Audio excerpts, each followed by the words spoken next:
Welcome to British Excellence. Hey up, it's Stuart.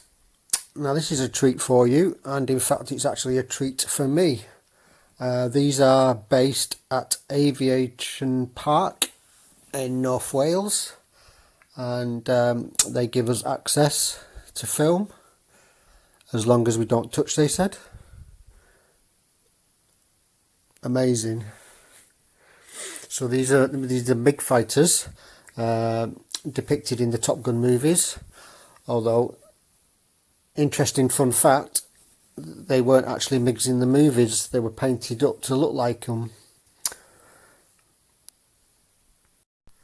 So they used an F5 Tiger built by Northrop, put Soviet stars on them, and nobody knew in the film, nobody realised during the film or the filming. Anyway, just look at these beautiful machines.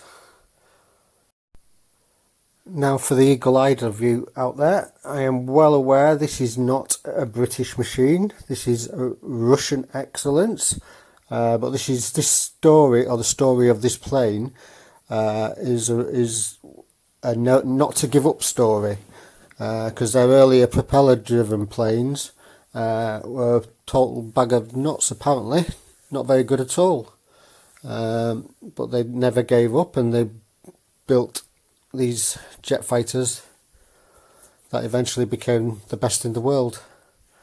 So there's a never giving up story for you. Yeah, so the very fact that these planes were built did actually lead to British excellence. I'll make a second video and we'll show how these perfect machines led to Britain upping its game in the arms race and in the jet plane race during the Cold War. So yes, it does relate to British excellence in a loosely kind of way. Anyway, I'm going to shut up now and let you enjoy the engineering.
Wow, you don't see that every day.